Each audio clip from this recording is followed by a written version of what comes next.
दोस्तों, सुशांत सिंह राजपूत के केस में मुंबई में भयंकर बवाल हुआ है, भयंकर संग्राम हुआ है। हालात ये थे कि एक शख्स महाराष्ट्र के मंत्री आदित्य ठाकरे तक पहुंच गया। जी हाँ, और बहुत कुछ कह दिया, क्योंकि तैयारी पूरी तरह से बदले की थी, तैयारी पूरी तरह से एक्शन की थी। प्लान पूरा यही था, मगर हुआ कुछ ऐसा कि पहले ही ढेर हो गया। तो क्या हुआ मुंबई में? कैसे सुशांत केस में फिर हो गया महाबवाल, और आदित्य ठाकरे तक कैसे पहुंचा वो शख्स? फिर क्या हुआ और फाइनल अपडेट क्या है, सब कुछ आपको बताते हैं। आप भी वीडियो को लाइक और शेयर कर अपना प्यार और सपोर्ट दिखाएं, और कमेंट में आप भी अपनी बात, अपनी राय जरूर रखें कि आपको ये शख्स कितना सही लगा या कितना गलत लगा।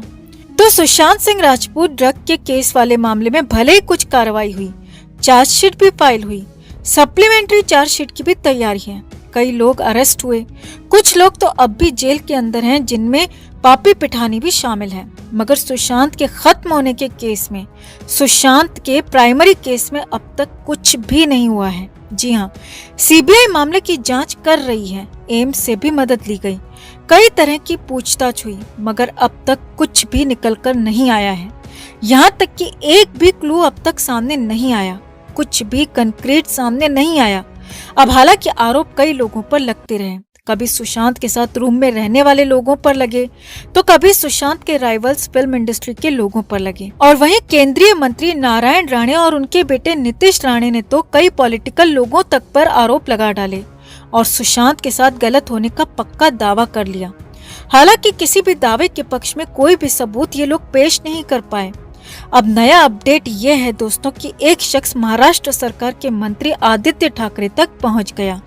जी हाँ, ये शख्स खुद को सुशांत का फैन यानी कि सुशांत का दोस्त कहता रहा, और वो अचानक आदित्य ठाकरे तक पहुंच गया।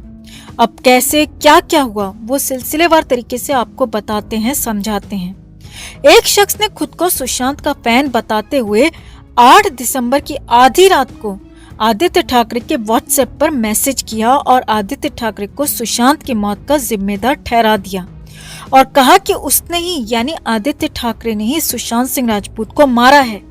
इतना ही नहीं, वो शख्स यहीं पर नहीं रुका, उसके बाद उसने लगातार 3 फोन कॉल्स किए आदित्य ठाकरे को, लेकिन ठाकरे ने एक भी कॉल रिसीव नहीं किया। मगर इसके बाद उसी शख्स ने बेहद हैरानी भरा काम कर लिया। जी हाँ, अब फोन कॉल नहीं उठा तो उसी शख्स ने आदित्य ठाकरे को मैसेज भेज दिया और इस बार खत्म करने की धमकी दे डाली। जी हाँ, ऐसा ही कुछ हुआ। भेजे गए मैसेज में आरोपी ने लिखा, तूने सुशांत सिंह राजपूत को मारा, अगला नंबर तेरा होगा। यही नहीं, उस शख्स ने ठाकरे को भेजे मैसेज में अपशब्दों का भी इस्तेमाल किया। बस फिर क्या था, मुंबई में बवाल मच गया। आदित्य ठाकरे ने पुलिस को शिकायत की। 8 दिसंबर को इन मैसेजेस पर तुरंत ही तकनीक के सहारे जांच शुरू हो गई और पता करने की कोशिश की गई कि आखिर कहां से और कैसे ये सब कुछ हुआ।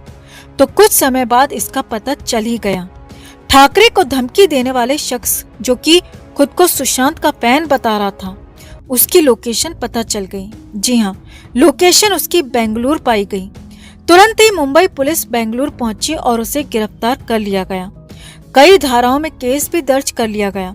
शख्स का नाम जय सिंह बताया जा रहा है और उसकी उम्र 34 साल बताई जा रही है।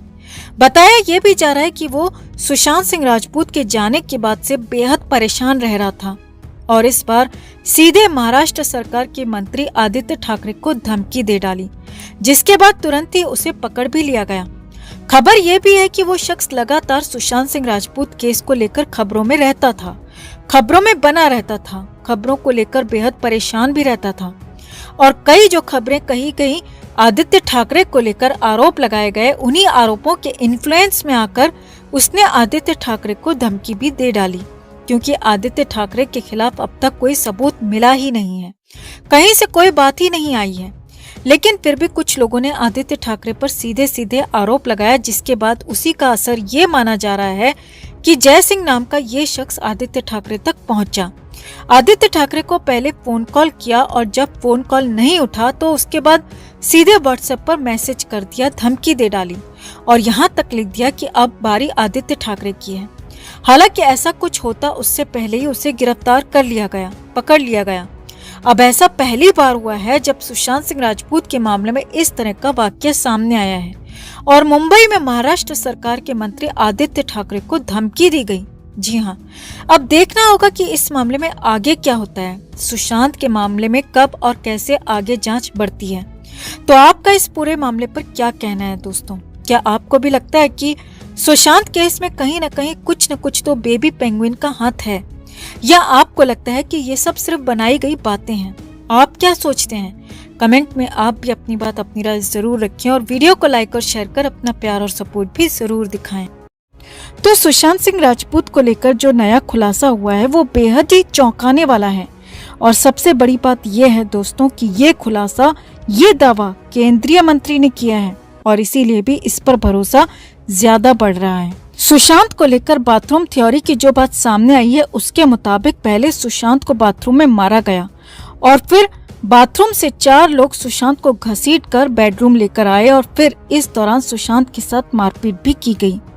उनका पैर तक तोड़ दिया गया और फिर किसी को कुछ ना पता चले इसके लिए पंखे से लटकाने का पूरा प्लान बना लिया। ये सब कुछ केंद्रीय मंत्री नारायण राणे ने खुलासे किए हैं और यही नहीं, राणे उन 4 लोगों के नाम भी बताने को तैयार हो गए हैं। अब वो नाम भी आपको बताएंगी, लेकिन पहले देखिए कि सीबीआई को लेकर क्या खबर है। तो सूत्रों के मुताबिक बड़ी खबर ये है कि सीबीआई ने नारायण राणे से संपर्क किया है और नारायण राणे के इस मामले में बयान दर्ज कराए जा सकते हैं। जी हाँ, ये बड़ी खबर आपको बता रहे हैं सुशांत सिंह राजपूत के केस में, क्योंकि इसके लिए तारीख भी करीब करीब तय हो गई है। दिसंबर के पहले पखवाड़े में नारायण राणे से इसे लेकर बातचीत हो सकती है और नारायण राणे सीबीआई के सामने बयान अपना दर्ज करा सकते हैं। पहले भी राणे ने कई तरह के आरोप सुशांत सिंह राजपूत के केस में, दिशा सालियान के केस में लगाए थे, मगर तब राणे के पास पुख्ता सबूत नहीं थे, पुख्ता गवाह नहीं थी। मगर इस बार नारायण राणे का कहना है कि पुख्ता सबूतों के साथ वो आए हैं और इस मामले में 4 लोगों के नाम बताने को भी तैयार हैं। अब आगे बढ़ने से पहले आपको बड़ी बात बता दें कि पहले भी नारायण राणे ने सुशांत को लेकर बयान दिए थे, लेकिन तब राणे सिर्फ एक बीजेपी नेता थे। लेकिन अब राणे एक केंद्र सरकार में, मोदी सरकार में मंत्री हैं, कैबिनेट मंत्री हैं और उनके हर बयान के मायने होते हैं। और अगर केंद्रीय मंत्री किसी मामले पर सबूत देने की, सबूत होने की, गवाह होने की बात कहता है, किसी मामले पर गवाहों को सामने लाने की बात कहता है या फिर कोई खुलासा करता है, कोई बड़ी बात बोलता है, तो फिर राणे की बातों को सुनना, समझना और जानना बेहद जरूरी है, क्योंकि केंद्रीय मंत्री ऐसे ही कुछ भी नहीं बोल सकता। नारायण राणे ने 4 लोगों के नाम भी बताने की बात कही है। राणे के मुताबिक ये लोग बेहद प्रभावशाली हैं, जिसमें से एक शख्स प्रभावशाली राजनीति से जुड़ा है, दूसरा शख्स उसका ही करीबी दोस्त है, जबकि राणे के मुताबिक 2 अन्य लोग भी हैं जो कि फिल्म इंडस्ट्री से जुड़े हैं और राणे के मुताबिक इन्हीं लोगों ने सुशांत सिंह राजपूत को खत्म किया। बाथरूम में गला घोंटा, फिर बेडरूम तक घसीट कर लेकर आए। नारायण राणे सीबीआई के सामने इन 4 लोगों के नाम बताने को तैयार हैं और पूरी तरह से इनका पूरा कच्चा चिट्ठा खोलने को भी तैयार हैं।